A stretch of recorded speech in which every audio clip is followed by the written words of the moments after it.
మనం ఎప్పుడైనా సరే పెద్దవాళ్ళు చెప్పినప్పుడు అది మంచి ఏమిటో చెడేమిటో వినాలి. మీకేం తెలుసులే, మాకు తెలుసు, మేము పెద్దవాళ్ళమే, మీకేం తెలుసు అని ముఖం మీద మాట్లాడకూడదు. వాళ్ళు ఏం చెప్పినా సరే అండి, పెద్దవాళ్ళు అయితే బాబాయ్ గారు, సరే అండి పెద్ద తాతయ్య గారు అలా పిలవడం అలాగా నేర్చుకోగలి. మీకే తెలుసు, మాకేం తెలియదు, నువ్వు మీరెవరు నాకు చెప్పడానికి, మేము ఉన్నాం, మేము పిల్లలకు అంటున్నాం, మాకు తెలుసు, మీరేం చెప్పాల్సిన లేదు, వెళ్ళండి మీ పని మీద చూసుకోండి అలా అనుకోకూడదు. పెద్దవాళ్ళు ఏదైనా చెప్పినప్పుడు సరే అని మనం గౌరవం ఇచ్చుకోవాలి. నేటి ఈ కాలంలో ఎవరు గౌరవం ఇవ్వలేదు. పోయే కాలంలో ఎవరు ఏం చెప్పినా గౌరవం ఇచ్చేవారు మాకు ఇప్పుడు అలా కాదు. మీకేం తెలుసు, నేనే గొప్ప, నేనే ఈరోజు నేనే అని అనుకునేవాళ్ళు తప్ప ఈరోజు ఎవరు వినట్లేదు. దయచేసి పెద్దవాళ్ళు ఎవరైనా ఏం చెప్పినప్పుడు వినండి. ఏమంటారు? సర్వే జనా సుఖినో స్వస్తి. నమస్తే అండి. మనకు ఎప్పుడైనా సరే విలువైన మనుషులు మనం తిట్టారంటే వాళ్ళని దూరం పెట్టుకోకూడదు. వాళ్ళు మన గురించి మంచి గురించి ఆలోచించి తిడతారు, కసురుకుంటారు. అలాగని మనం కోపడుకోకూడదు. వాళ్ళు మనకి ప్రేమించేవారు, మనం ఎదగాలని వాళ్ళు ఒకవేళ కసురుతారు అంతేగాని వాళ్ళ మనసు మనం ఎప్పుడూ ఉంటాం. వాళ్ళు మనల్ని కసిరేయాలని గసుకున్నారని మనం దూరం పెట్టుకోకూడదు. మిత్రమా మిత్రురాలా ఏమంటారు?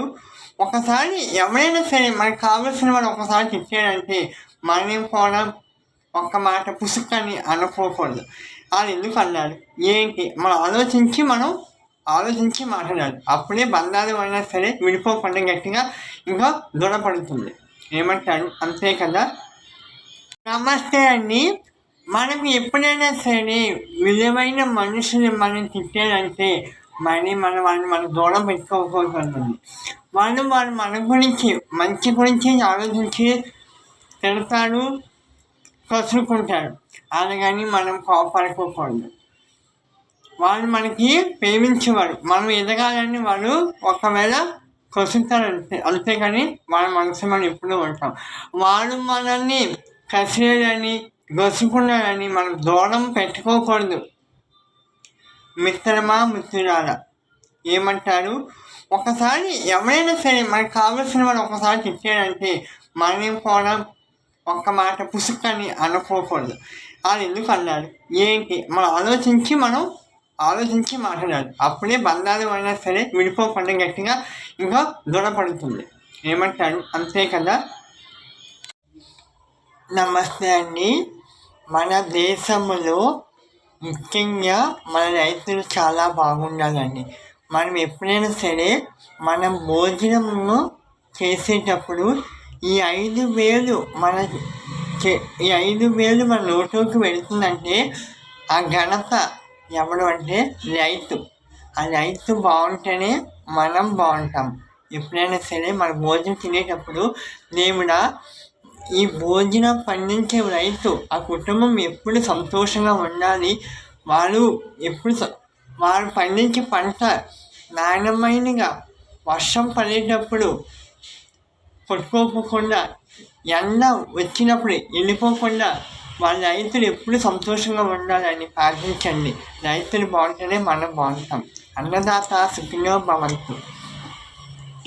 ఏమంటారు? అంతే కదా. నమస్తే అండి. ఈరోజు ఒక మంచి మాట.